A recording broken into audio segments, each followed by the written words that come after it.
I am Lamont at Large. Today I am at the Oak Hill Cemetery here in McAlester, Oklahoma. I'm here to visit the grave of Aaron Joel Mitchell.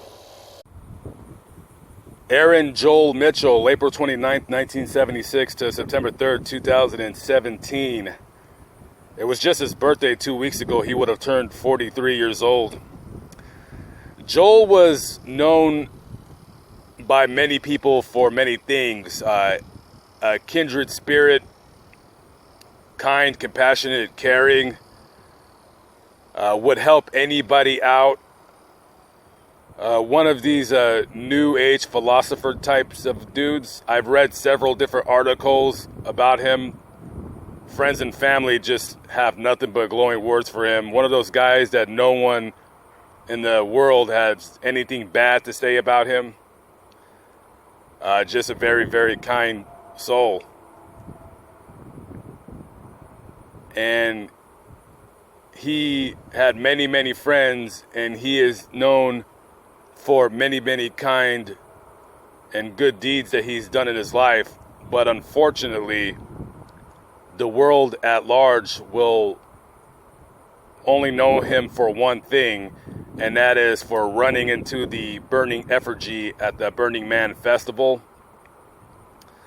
The video went absolutely viral all over the news, online, TV, radio.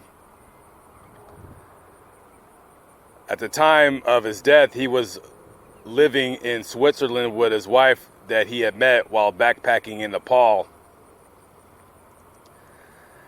The Burning Man Festival is basically a big, huge party in the desert.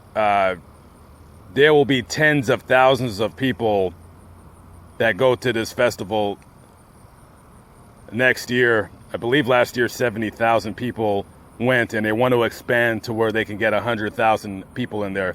Basically, it's a bunch of people, a bunch of nomads, a bunch of travelers getting together, you know, drinking, doing drugs, having a good time. Not everyone does drugs, but a lot of people do. And at the end of the festival, at the event, they set ablaze a wooden structure in the shape of a man. They set it on fire, and that's kind of the crescendo of the festival.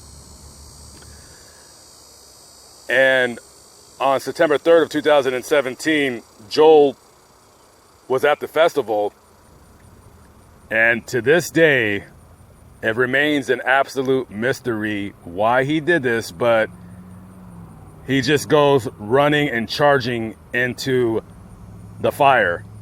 Now, if anybody has ever been to a campfire, you know, sometimes when you get a really good campfire going, you can't even get within 5 feet of it just because of the intense heat. I mean, imagine this huge thing on fire, and people at the festival say you could even get within 50 feet of it because it's just burning so hot, you can't even get near it. So there was 2 layers of security surrounding the Burning Man just to prevent people from, you know, going up to it, throwing more wood in it, messing around, throwing rocks, whatever.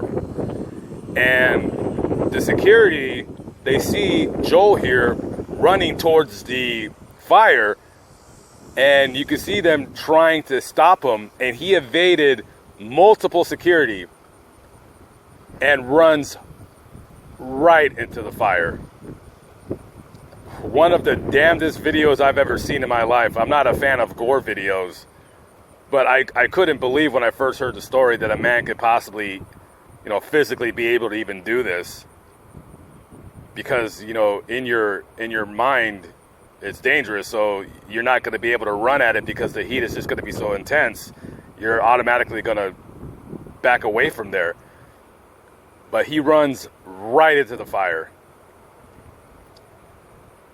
And by the time they pulled him out, I mean, he was just burnt from head to toe. He received third-degree burns over 97% of his body. He was taken to the hospital where he died around 2 or 3 hours later. They didn't bother doing an autopsy just because they knew that how he died. They did do a toxicology report, and you're probably thinking that he had a lot of alcohol, a lot of drugs in his system. But the interesting about that was he didn't. Now, he was seen drinking during the festival, but he wasn't drinking excessively. And he had, at the time of his death, he had no drugs or alcohol in his system. He did it stone sober.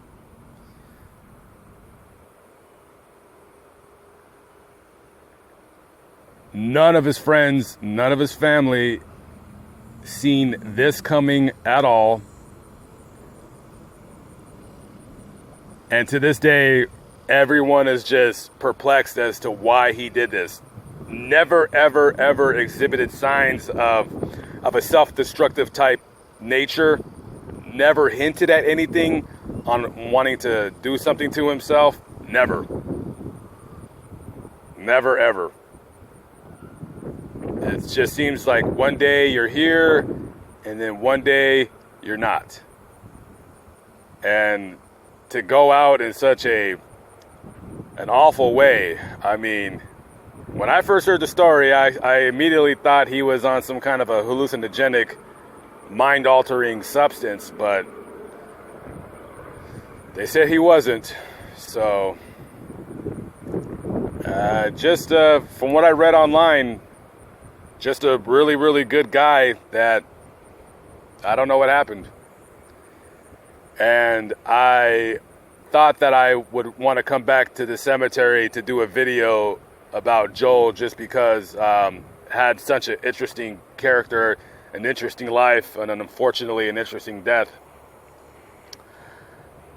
Anyways, I am Lamont at Large, coming to you from McAlester, Oklahoma, and rest in peace to Joel right here, Aaron Joel Mitchell. All his friends called him Joel. And I'm pretty sure that if I would have met this guy, I probably would have liked him too. He just seemed like a very likable guy. All right, guys, be safe out there. Peace out.